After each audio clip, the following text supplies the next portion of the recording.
Corona virus की वजह से कई देशों ने भारत की फ़्लाइट बैन कर रखी है। कोरोना की दूसरी लहर के बाद अब धीरे धीरे ज़िंदगी अपनी पटरी पर लौट रही है। ऐसे में बहुत से लोग नौकरी, व्यापार, इलाज और घूमने के उद्देश्य से विदेश की यात्रा करना चाहते हैं। हालांकि बहुत से देश में भारत की फ़्लाइट अब भी बैन है, लेकिन ऐसे कई देश हैं जहां के रास्ते अब भारत के लोगों के लिए खोले जा रहे हैं। अब एक बार फिर से लोग वीज़ा के लिए अप्लाई कर सकते हैं। तो आइए हम आपको ऐसे ही कुछ देशों के बारे में बताते हैं। सबसे पहले है दक्षिण अफ्रीका। भारतीय नागरिकों के लिए कोई वीज़ा शुल्क नहीं लगेगा। मुंबई और दिल्ली से वीज़ा प्रोसेस कराने के लिए VFS लॉजिस्टिक फ़ी 2040 रुपये और गुरुग्राम, जयपुर, कोलकाता, अहमदाबाद, पुणे, बेंगलुरु और गोवा से वीज़ा प्रोसेस कराने के लिए 2301 रुपये लगेंगे। प्रोसेसिंग के लिए मुंबई और दिल्ली में 5 वर्किंग डेज़ और दूसरे शहरों के केंद्र पर 7 दिन लगेंगे। फिलहाल दक्षिण अफ्रीका के लिए वैक्सीन पासपोर्ट की ज़रूरत नहीं है। फिलहाल तुर्की के लिए भी वैक्सीन पासपोर्ट की ज़रूरत नहीं है। तुर्की दूतावास में प्रोसेसिंग में वक्त अलग अलग शहरों के लिए अलग अलग है। नई दिल्ली के लिए प्रोसेसिंग टाइम 4 दिन है, वहीं कोलकाता के लिए 6 दिन, मुंबई के लिए 10 दिन, बेंगलुरु और चेन्नई के लोगों के लिए 11 दिन लगेंगे।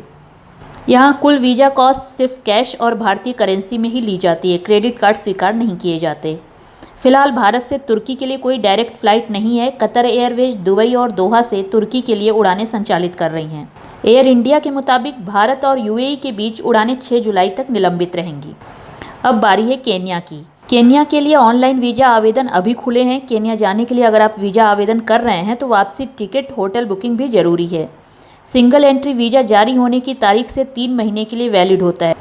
सिंगल एंट्री के लिए $51 और मल्टीपल एंट्री के लिए $101 चुकाने होंगे। अब मॉरिशस। 15 जुलाई से मॉरिशस के लिए रास्ते खुल जाएंगे। ऐसे में आप इमिग्रेशन काउंटर पर वीज़ा ऑन अराइवल का ऑप्शन चुन सकते हैं। भारतीयों के लिए कोई वीज़ा शुल्क नहीं है। मॉरिशस में अगर कोई ज़्यादा दिन रुकना चाहता है तो उसके लिए प्रीमियम वीज़ा का भी ऑप्शन है। इसे कहते हैं लॉन्ग स्टे प्रीमियम वीज़ा। यह वीज़ा एक गैर नागरिक को 1 साल तक मॉरिशस में रहने की इजाज़त देता है और रिन्यू का मौका भी देता है। इस पर भी कोई वीज़ा शुल्क नहीं लगेगा। फिलहाल एयर मॉरिशस ने पोर्ट लुइस के लिए सीधी उड़ानें फिर से शुरू करने की घोषणा नहीं की है। आप दुबई के रास्ते अमीरात से उड़ान भर सकते हैं। अमेरिका, UK या शेंगेन वीज़ा रखने वाले भारतीयों और पर्यटन के लिए सऊदी यात्रा कर रहे उन्हें सऊदी अरब में जाने के लिए वीज़ा की पेशकश की जाएगी। ऐसे वीज़ा होल्डर को सऊदी के किसी भी हवाई अड्डे पर उतरने से पहले वीज़ा जारी करने वाले देश का दौरा करना होगा। वीज़ा, वीज़ा ऑन अराइवल और वाणिज्य दूतावास वीज़ा सहित सभी विजिट वीज़ा के लिए 300 सऊदी अरब रियाल खर्च करने होंगे। सऊदी के वीज़ा के लिए फ़िलहाल एक शर्त ये भी है कि सिर्फ 18 वर्ष या उससे अधिक उम्र के लोग ही वीज़ा के लिए आवेदन कर सकते हैं। हालांकि 18 वर्ष से कम उम्र के यात्रियों के लिए वीज़ा के लिए आवेदन करते समय 18 वर्ष से अधिक उम्र का कोई एक व्यक्ति गार्जियन होना चाहिए। अब बात करते हैं जाम्बिया की। जाम्बिया जाने के लिए भारतीय वीज़ा के लिए अप्लाई कर सकते हैं। 16 वर्ष से कम आयु के व्यक्ति वीज़ा के लिए आवेदन नहीं कर सकते हैं और अगर 16 से कम उम्र का कोई ट्रैवल करना चाह रहा है तो उसे किसी एडल्ट मेंबर के एप्लीकेशन प्रोसेस के दौरान ये जानकारी देनी होगी।